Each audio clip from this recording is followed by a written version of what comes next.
Hello hello সবাই বলো hello hello hello hello. তো আমি রয়েছি, আমার সাথে রয়েছে আমার অত্যন্ত কাছের একজন মানুষ অমরদা, তার পাশে রয়েছে কৌশরদা, শান্তনুদা, হ্যালো হ্যালো রয়েছে শ্যামলেশদা, রয়েছে নয়নদা এবং এই পাশে রয়েছে মুন্নাদা।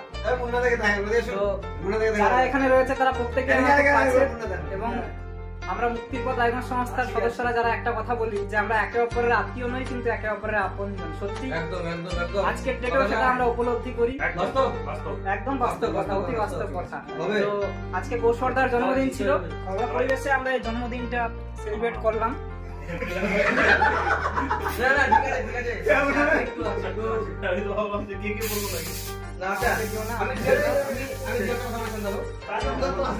আজকে যার জন্মদিন রয়েছে মানে কৌশরদা, যাকে আমি বলেছিলাম সকালবেলা, যাকে আমি যেভাবে আখ্যায়িত করেছিলাম, তো আমি যেমনটা বলেছিলাম আমি বলে দিই একটু। বেশি বলার তো 2023 খুব খারাপ গেছে আমার, মানে এত বাজে গেছে বলার নেই।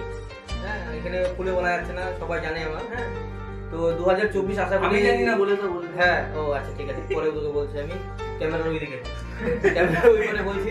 যাই হোক, তো খুবই অত্যন্ত খারাপ গেছে আমার 2023। এবার ভগবান আল্লাহর দোয়ায় যদি 2024টা যদি ভালো যায়, জানি যাবে না, অবশ্যই ভালো যাবে। আমি জানি ভালো যাবে না, কিন্তু যদি যাই তাহলে খুব ভালো। 2025-এ দেখা যাক কি হবে। আবার আবার আসবো এই ক্যামেরার মধ্যেই। আমি মোবাইল চেঞ্জ করবো। আচ্ছা যাই হোক, তো এই ভিডিওই আসবো আমরা, টেনশন নেই। আপনারা দেখতে থাকুন আমাদের ভিডিও।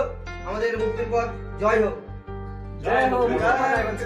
আর একটা বার্তা দিয়ে রাখি, মুক্তির পথ আয়োজন সংস্থার বিভিন্ন রকমের সামাজিক কর্মসূচিগুলো তুলনামূলকভাবে কমে গেছে, এটা ঠিক। আমাদের 2 টাকার আহার কর্মসূচি, যেমন রক্তদান শিবির কিছুদিন আগে হয়েছিল, তবে সেই কর্মসূচিগুলো পুরনো স্রোতে ফিরে আসবে।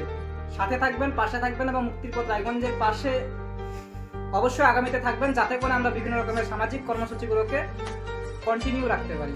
চলুন বিদায় নিচ্ছি আমাদের থেকে, টাটা।